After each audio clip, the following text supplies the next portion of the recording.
In the year 610, high on the rocky slopes of Mount Hira outside Mecca, a 40-year-old Arab merchant named Muhammad ibn Abdallah enters a cave to meditate. What begins that night will change the course of history forever. A voice commands him, "Iqra!" Read. Recite. Terrified, trembling, he answers that he cannot read. The presence seizes him, squeezes him until he feels he will die, and releases him only when the first words of what will become the Qur'an burst from his lips. This is the accepted beginning of Islam. But this moment does not explode out of a cultural or religious vacuum. It detonates inside a world already shaped for centuries by the Septuagint, by the New Testament, by the Roman imperial dream of one law for one world, and by the universalist logic of Hellenistic philosophy. By the year 610, the entire Near East and Mediterranean basin is saturated with biblical narratives translated into Greek and Syriac. Merchants, monks, Jewish tribes, Nestorian and Monophysite Christians, and wandering storytellers have carried the tales of Adam, Noah, Abraham, Moses, David, Solomon, Mary, and Jesus deep into the Arabian Peninsula itself. The oasis towns of Mecca and Yathrib, later Medina, are not pagan islands in a biblical desert. They are crossroads where the echoes of the Septuagint and the New Testament have already been ringing for generations. The idea of one single creator God who speaks to prophets, who makes covenants, who judges the world at the end of time. This idea is no longer exotic in 610. It is the common intellectual property of the entire region. Greek philosophy has already supplied the categories: universal truth, universal history, universal law, a single human nature, a single cosmic order. The Roman Empire, even after its Western collapse, has left behind the dream of one empire, one peace, one truth for all nations. Into this already Hellenized, already scripturalized, already universalized world steps Muhammad. He does not invent monotheism. He does not invent the notion of a book sent down from heaven. He does not invent prophecy, angels, resurrection, or the day of judgment. He inherits all of them, and he inherits them in the precise form they received when the Hebrew Bible was translated into Greek in Alexandria, when the stories of Jesus were woven into a metaphysical system by Paul and the Church Fathers, when the Roman Imperial Church fixed a universal canon under Constantine and Justinian. Listen to the Quran, and you hear the same characters you met in the Septuagint and the Gospels. Adam in paradise, Noah in the ark, Abraham smashing the idols and almost sacrificing his son, Moses confronting Pharaoh and receiving the tablets, David the sweet singer, Solomon on his wind-borne throne, Mary giving birth beneath the palm tree, Jesus speaking in the cradle and fashioning birds from clay. These are not fresh Arabian inventions.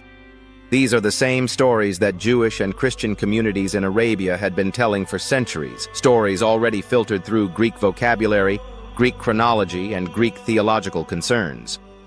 When Muhammad calls humanity back to the pure religion of Abraham, he is using an Abraham who has already passed through the Hellenistic crucible. The Abraham of the Quran is not the raw tribal patriarch of the original Hebrew text. He is the universal Abraham of the Septuagint, and of Philo, and of the Church Fathers, the friend of God, the father of many nations, the first monotheist who turned his back on idols and stars to worship the one who created heaven and earth. Islam, therefore, is not an external intruder crashing into the biblical world. It is the third great universal religious system constructed on exactly the same foundation. The first was Hellenized Judaism, born around 280 BC, when the Torah was rendered into Greek in Alexandria. A local ethnic covenant suddenly became a universal philosophy of creation, fall, law, and redemption addressed to every thinking being under the sun. The second was philosophical Christianity, forged between Paul's letters and the councils of Nicaea and Chalcedon, perfected when the Roman Empire adopted the cross and declared one Catholic faith for one Catholic world.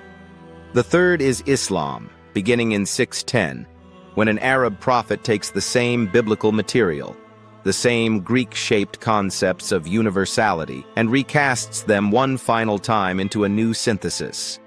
A scripture in Arabic, a law that governs every detail of life, a community that erases tribal and ethnic borders, a straight-line history from Adam to the seal of the prophets. All three systems share the identical architecture. One revealed book that claims to be the final reference point for every human being on earth. The Septuagint. The Torah in Greek, the Bible, the Old and New Testaments. The Quran, Muhammad's revelation. One chosen community that believes it alone carries the authentic covenant. Israel, the Church, the Ummah. One sacred history that begins with creation and ends with judgment, in which every nation and every individual will be weighed on the same scale. One absolute authority that demands not merely inner transformation, but total submission to a revealed system. Halakha, canon law, and creed, Sharia. Behind all three stands the same Greek philosophical engine. The conviction that humanity is one, that truth is one, that law can and must be one, that the cosmos itself is governed by a single rational principle, that human beings can know and obey. Even Islam's fierce rejections of Christianity prove the point. The Quran denies the Trinity, denies the divine sonship of Jesus, denies the crucifixion as an atoning sacrifice. But notice, it must deny them. It cannot ignore them. It has to answer the Christ that the churches proclaimed, because that Christ had already become the central question of the entire religious landscape. Islam steps into the arena that the New Testament built and fights on the same ground, with the same weapons: scripture, doctrine, community, law.